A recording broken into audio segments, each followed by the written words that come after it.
Assalamualaikum warahmatullahi wabarakatuh. Berjumpa lagi di channelnya Tentang Cara. Pada kesempatan kali ini saya akan membagikan video aplikasi versi 5. Aplikasi ini sudah berbentuk exe ya. Kalau biasanya XLSB begitu atau XLSM, sekarang sudah exe.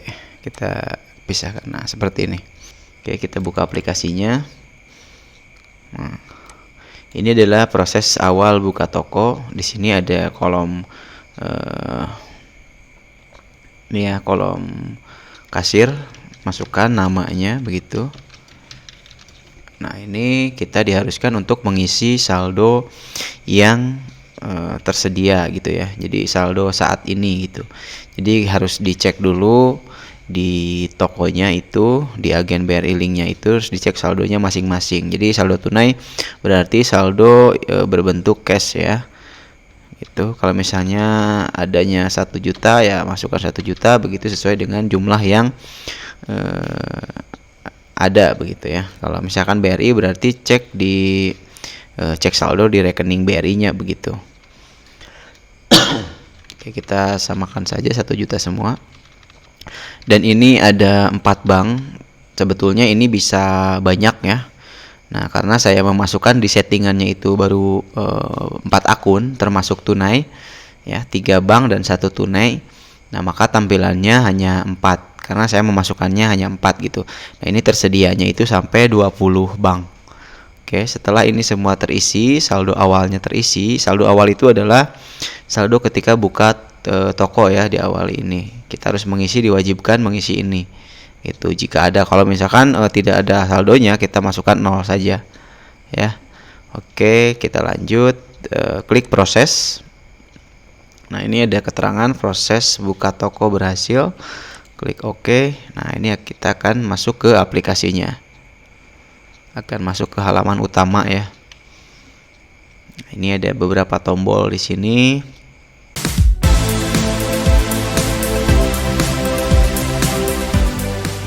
Untuk tombol pertama ini adalah tambah transaksi. Tambah transaksi ini adalah tombol di mana kita akan membuka form untuk transaksi, dan form transaksi ini ada 3 ya. Ada perbankan, pembelian, dan internal. Kita akan lihat satu-satu. Perbankan seperti apa? Perbankan ya, ini perbankan. Perbankan itu adalah fungsinya adalah form untuk menambah transaksi, untuk mencatat ketika ada transaksi dengan konsumen, bentuknya adalah perbankan begitu. Maksudnya perbankan itu seperti transfer, tarik tunai. Kita lihat saja di sini jenis-jenisnya ada ya. Ini ada transfer, tarik tunai, setor dan tagihan, top up, pembayaran dan lain-lain begitu. Dan yang kedua ada pembelian. Ini pembelian. Pembelian itu seperti pulsa, token PLN, data internet gitu ya, atau mungkin bisa juga jualan voucher begitu yang berbentuknya barang gitu. Yang bentuknya ada modal atau harga beli begitu ya. Nah, di sini ada internal. Internal itu fungsinya adalah untuk mencatat transaksi yang meliputi keuangan internal. Jadi bukan termasuk penjualan atau transaksi dengan konsumen begitu ya. Misalnya seperti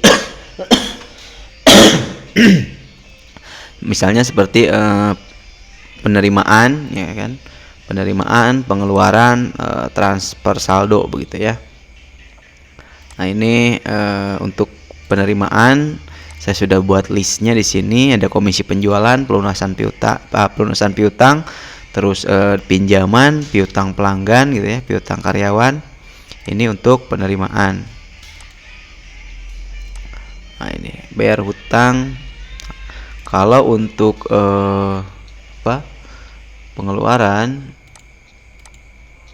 sini ada mana? Nah, ini biaya operasional, biaya transaksi, bayar hutang, upah dan lain-lain.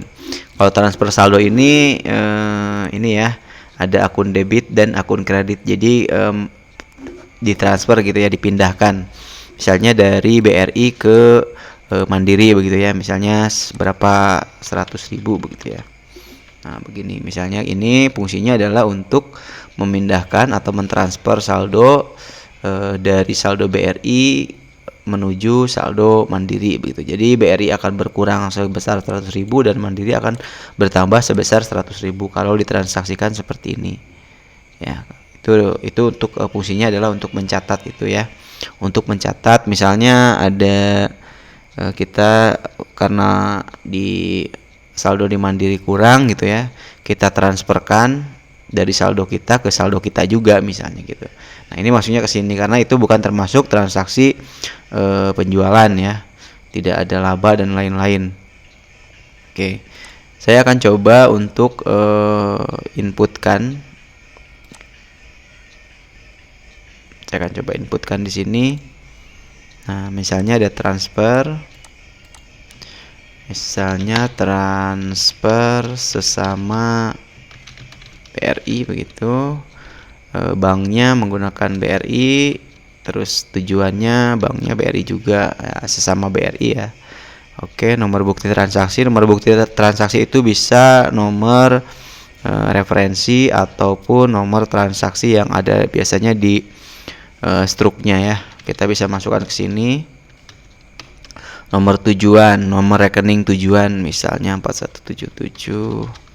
Begitu namanya siapa? Misalnya nama saya ya. Nominalnya 100.000.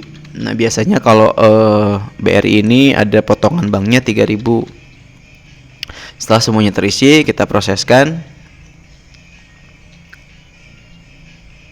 Nah, di sini akan keluar form baru yaitu bayar admin. Nah, ini adalah form untuk memasukkan adminnya. Jadi admin yang ditarik dari pelanggan, misalnya untuk 100.000 itu 5.000 begitu ya.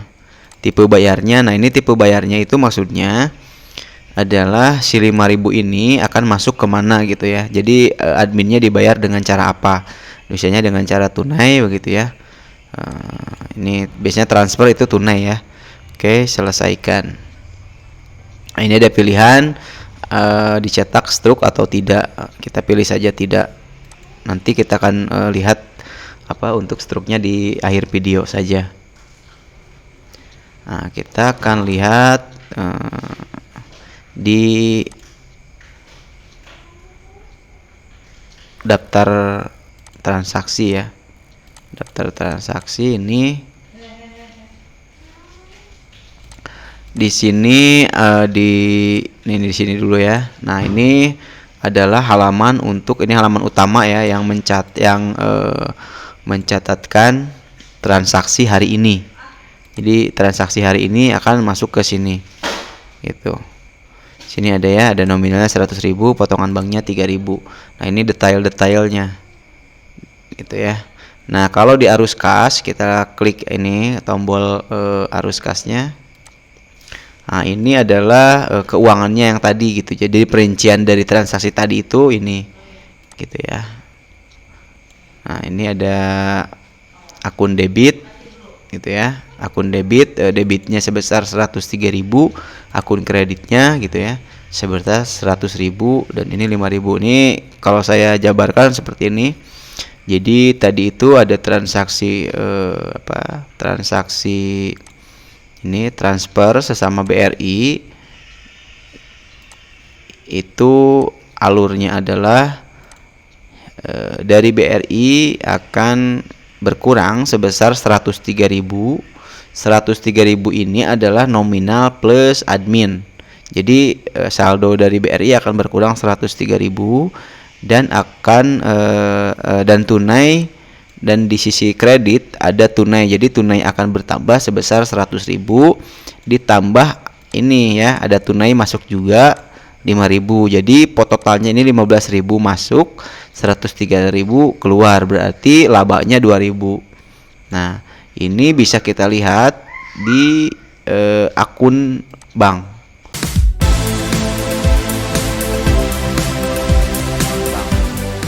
ini labanya nih. Ada total sisa saldo seharusnya. Kan tadi saldo awal itu 4 juta. Saat kita buka aplikasinya, kita memasukkan saldo, ini totalnya adalah 4 juta. Dan ini total sisa saldo seharusnya.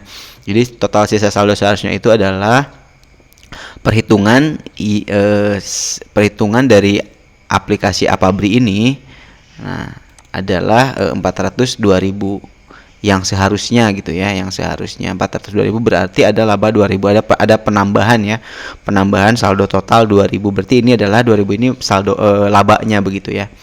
Nah, nanti juga akan ketahuan, bukan hanya di sini ya, kalau di sini kan masih belum jelas ya, nanti di sini akan keluar, ini masih kosong karena nanti akan keluar setelah tutup toko. Oke. Nah, kita biar nggak loncat-loncat, kita lanjutin ke form transaksinya.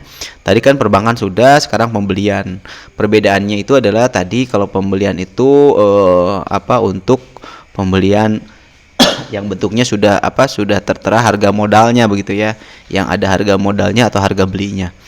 Kita masukkan misalnya ada transaksi pulsa, ada yang beli pulsanya jenisnya Telkomsel yang 5.000. Jadi tulis gini saja, Telkomsel 5K. Sumber saldonya dari mana nih diambilnya? Karena saya baru memasukkan jenis banknya itu 3. Ini yang munculnya juga 3 gitu. Padahal ini bisa ditambah sampai 20 bank.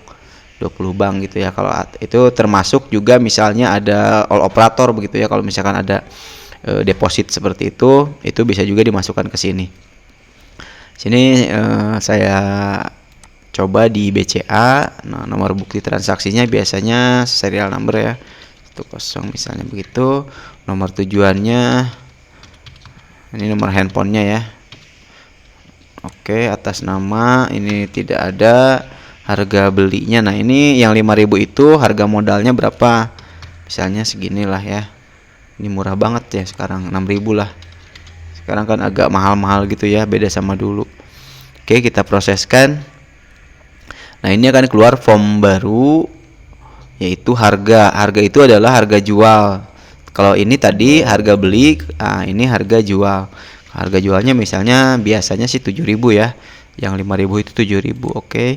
Nah, ini bayar ini adalah nominal yang diberikan kepada kita. Maksudnya diberikan itu jumlah cashnya. Kalau misalkan satu lembar uang 10.000 berarti masukkan 10.000. Nah, ini ada kembalian 3.000.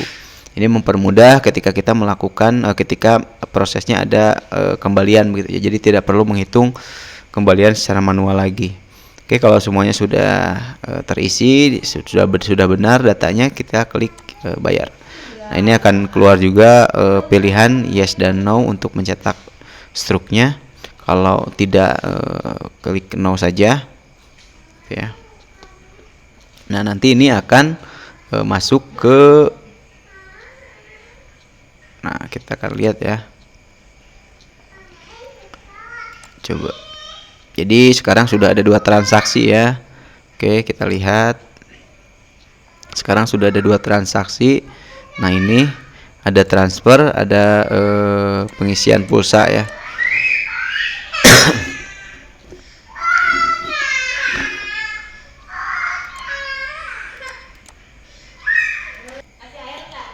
Nah, ini ada 2 transaksi sekarang ya. Kita lihat di arus kasnya.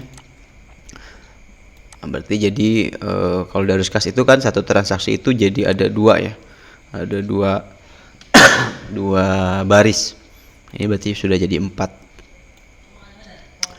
Oke, tadi pulsa debitnya itu dari BCA karena diambil dari saldo BCA.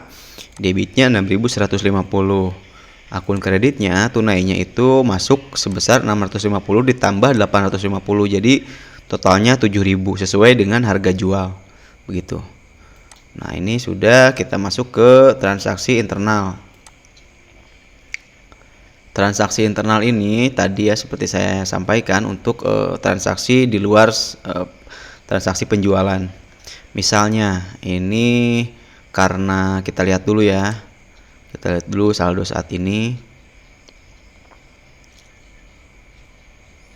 Masuk ke akun dan bank. Nah, ini saldo saat ini ya. Nah, ini kan 1 juta nih ya. dari Mandiri karena kurang terpakai, misalnya saya mau pindahin ke BRI begitu ya. Jadi saya mau pindahin dari Mandiri ke BRI sebesar 500.000. Harusnya ini menjadi 500.000 ya, dan ini bertambah 500.000 begitu. Jadi ini harusnya menjadi 1,5 juta begitu ya Mandiri ya. Oke, saya akan pindahkan berarti dari 500.000 jadi 500.000, ini jadi bertambah 500.000. Oke.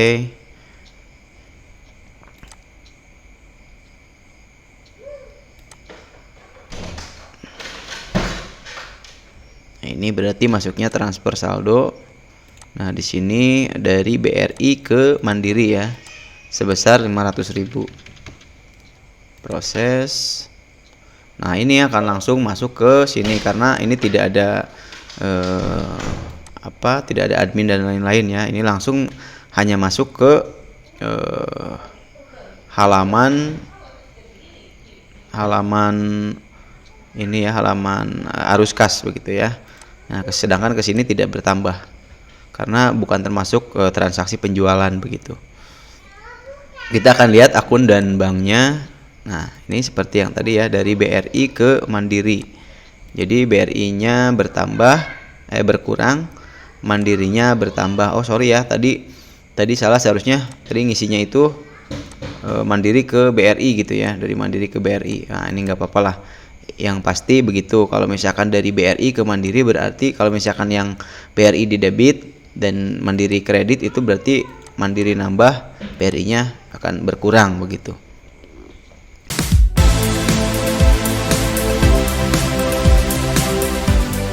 Nah, setelah semuanya transaksi sudah dilakukan, tadi kita sudah contohkan.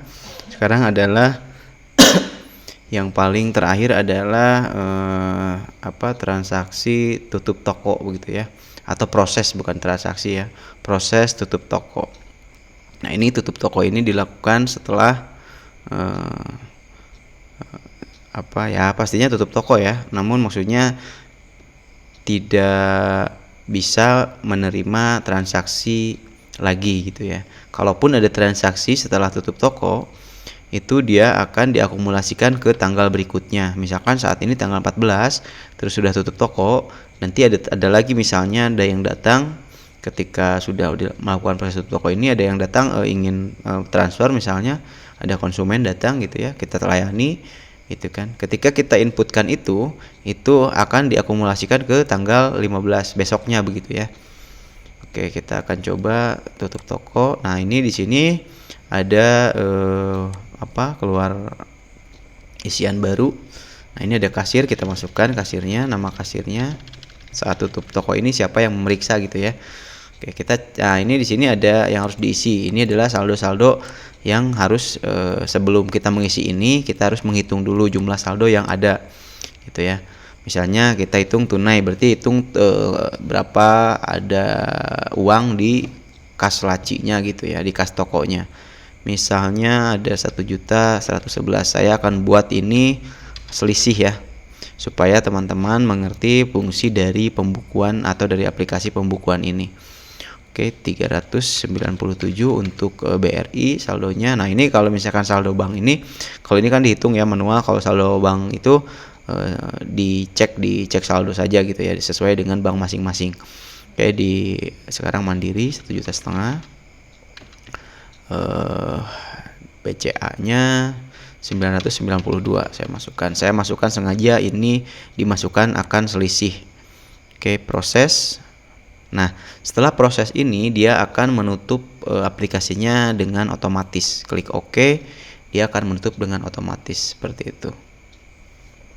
Nah, kita buka lagi, kita akan lihat ya bagaimana setelah proses tutup toko tersebut gitu ya.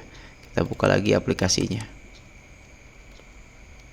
Nah, di sini kita anggap saat buka tutup toko ini berarti ini sudah tanggal 15 gitu.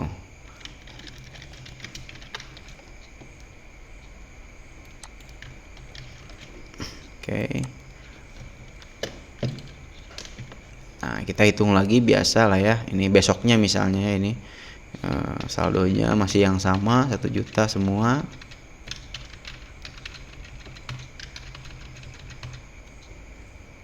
Proses.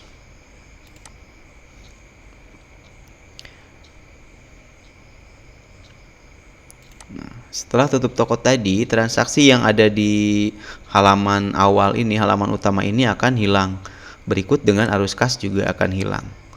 Gitu ya. Jadi transaksi di halaman transaksi penjualan dan arus kas ini hanya untuk per hari gitu. Setelah tutup toko itu akan hilang. Kemana ini akan untuk mencari histori dari atau pencatatan dari hari kemarin, kita masuk ke log transaksi. Nah ini yang tadi ya, yang tadi tanggal 14 kan. Ini tanggal 14 begitu. Ini dua transaksi ya, gitu ya. Ada, terus kita lihat di log arus kas. Nah ini yang tanggal 14 kan, begitu. Nah ini pun akan menambah sheet baru setelah tutup toko ini. Nah ini. Nah di sini di akun ini pun akan berubah jadi ininya kosong lagi gitu ya. Nah dari yang kemarin itu kita bisa lihat di sheet ini. Jadi otomatis sheet ini akan bertambah. Tadinya tidak ada ini ya. Nama sheetnya 14.10 sesuai dengan tanggal rekapan begitu ya. Nah ini rekapan ini akan tersimpan. Nanti kalau misalkan tanggal 15 dia akan bikin lagi sheet baru jadi 15/10 gitu. Nah ini rekapannya yang tadi. Total saldo awal 4 juta, total sisa saldo seharusnya itu adalah 4.250.000 saat tutup toko. Nah, setelah perhitungan ternyata hasilnya itu cuma ada 4 juta gitu totalnya. Gitu. Jadi labanya tidak ada karena ada selisih 2.850 Kak. Di mana selisih ini seharusnya menjadi laba gitu. Seharusnya menjadi laba, ini seharusnya bertambah tapi tidak ada. Jadi labanya dianggap 0. Gitu ya. Jadi laba itu adalah hasil dari ini total sisa saldo seharusnya dikurangi total saldo awal dikurangi selisih. Nah, cara berhitung labanya seperti itu. Nah, atau lebih rinci lagi kita bisa lihat di sini sisa saldo seharusnya ini adalah untuk tunai itu 1.112 gitu ya. Saat tutup toko cuman ada 1.111. Ini berarti udah selisih 1.000. Nah, di sini bisa kelihatan selisih per akunnya gitu ya. Ini ditunai selisih 1.000, di BCA selisih 1.850. Jadi tiap hari kita bisa mengetahui jumlah selisih yang ada gitu ya. Kalau misalkan ada, kalau tidak ada, nah itu yang diharapkan adalah tidak ada selisih. Nah, ini fungsi dari pembukuan itu adalah untuk menekan angka selisih ini. Jangan sampai ada selisih. Ini juga harus dibarengi dengan standar operasional ya, kalau bahasa kerennya gitu ya, bahasa ininya. Tapi yang bahasa kita mah mungkin aturan lah. Kalau kita punya karyawan, kita harus punya aturan yang vakum atau aturan yang baku. Bagaimana jika terjadi selisih, atau bagaimana cara awal dulu ya, cara cara untuk berhati-hati ketika menangani uang begitu ya, dan lain-lain. Nah itu harus disampaikan gitu kalau memang punya karyawan. Kalau tidak berarti itu untuk diri sendiri begitu ya, untuk pemiliknya, untuk ownernya. Bagaimana menghitung, bagaimana menerima uang begitu. Nah itu karena salah namanya uang ya, salah sedikit itu bisa fatal begitu. Saya juga sering kejadian di teman-teman ya, di agen BRI Link ada yang salah transfer atau error dan lain-lain, itu kan fatal ya. Yang diambilnya hanya 2.000 begitu ya misalnya gitu ya, laba bersihnya gitu, atau 3.000 atau 5.000 gitu ya, paling besar mungkin berapa lah ya. Yang jadi masalahnya adalah 3 juta, 1 juta gitu. Itu berapa kali lipat gitu ya. Itu resikonya jadi ini ya, di dunia usaha laku pandai gitu ya. Tapi mudah-mudahan dengan pembukuan ini bisa lebih rapi lagi pembukuannya, bisa membantu juga. Dan ada satu lagi yang tadi saya sudah di awal sudah bilang, masalah struk ya. Nah ini saya sudah siapkan struknya. Kalau memang ingin cetak dulu struk gitu ya. Jadi ada yang ingin cetak struk dulu terus diberikan, nanti transaksinya belakangan misalnya. gitu, transaksi realnya gitu ya, transaksi di gesek EDC-nya belakangan ataupun ini sebagai backup saja gitu. Nah, ini saya akan contohkan ketika cetak struk ya. Ini saya harus defaultkan dulu ke ini supaya kelihatan ya. Jadi PDF-nya berarti saya harus